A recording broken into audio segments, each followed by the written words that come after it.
बिस्मिल्लाहिर्रहमानिर्रहीम। Dear students of third year pol science, अस्सलाम वालेकुम। साबका लेक्चर में मैंने आपको रियासत और माशरे में फ़र्क के बारे में 6 नुकात की वजाहत कर दी थी कि रियासत और माशरे में इक़्तिदार आला के लिहाज से फ़र्क पाया जाता है, मखसूस इलाके के लिहाज से फ़र्क है, वसत का भी फ़र्क है। रियासत माशरे की पैदावार है, माशरा कदीम इदारा है, और दोनों में हुकूमत का फ़र्क है कि हुकूमत जो है वो रियासत का हिस्सा है, मुआशरे की कोई हुकूमत नहीं होती, और महदूद और वसी मकासद का फ़र्क यहाँ तक मैंने आपको बता दिया था। नंबर 7 पे देखें तो मुआशरा रियासत के बग़ैर कायम रह सकता है। मुआशरा रियासत के बग़ैर कायम रहा भी है। कदीम दौर में जब रियासत का वजूद नहीं था तो उस दौर में भी मुआशरा कायम था, और आज भी दुनिया में गैर तरक्की याफ्ता कबाइल रियासत के बग़ैर ज़िंदगी गुजार रहे हैं। इन कबाइल का मुआशरा तो है मगर रियासत नहीं है, यानी दोनों में ये भी फ़र्क पाया जाता है कि रियासत नहीं भी है तो मुआशरा कायम रह सकता है, लेकिन रियासत मुआशरे के अंदर ही कायम होती है।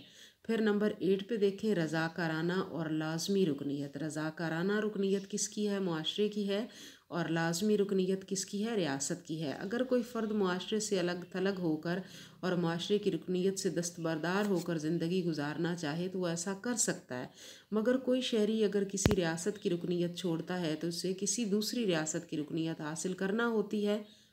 रियासत की रुकनीत हासिल करना उसके लिए अज़हद ज़रूरी होता है, उसके बग़ैर वो नहीं रह सकता। फिर है मुआशरा और रियासत के कवायद व ज़वाबित की नोयत का फ़र्क है।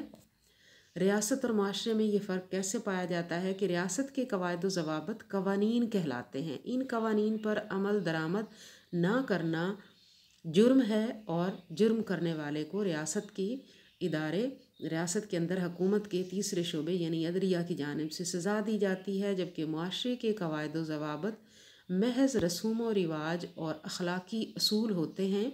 मुआशरा इन कवायद व ज़वाबित और अखलाकी असूलों पर अपने अखलाकी दबाव और अखलाकी असर रसूख से अमल कराता है, और अमल ना करने वाले को यूं अदालतों के ज़रिए कैद व बंद की सहूलतें बर्दाश्त नहीं करना पड़ती, बल्कि मुआशरे का अपना तरीका है सज़ा का, मुआशरती मकाते वग़ैरह और अखलाकी दबाव, और बाज़ दफ़ा ये तरीका रियासत की जानिब से दी गई सज़ाओं से ज़्यादा मौसर साबित होता है।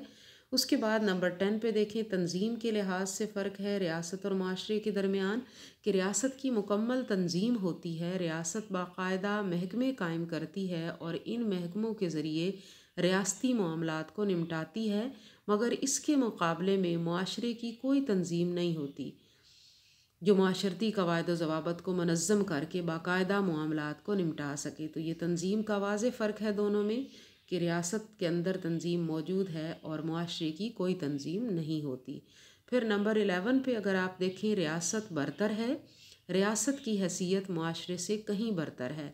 मुआशरे के तमाम इदारे रियासत के मातहत होते हैं।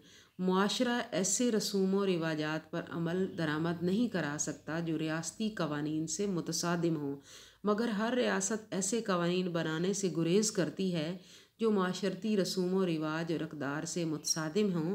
तो रियासत की हैसियत मुआशरे से बरतर है। फिर आप देखें, असरात की हदूद के लिहाज से फ़र्क है कि मुआशरे की सरगर्मियों का दायरा कार रियासत की निस्बत ज़्यादा वसी है। ये पॉइंट ऊपर भी मैंने आपको और हेडिंग के तहत बता दिया कि मुआशरा रियासत की निस्बत अफराद पर ज़्यादा गहरे असरात मरतब करता है, क्योंकि उसका दायरा कार वसी है। अफराद की सीरत व किरदार को बनाने और संवारने और उनकी आदत को बनाने या बिगाड़ने में मुआशरे का किरदार बुनियादी होता है, जबकि रियासत का किरदार और उसका दायरा कार महदूद है और सिर्फ सियासी हद तक ही नुमायाँ होता है। इसलिए मुआशरे के असरात की हदूद जो हैं वो रियासत की निस्बत बहुत वसी हैं।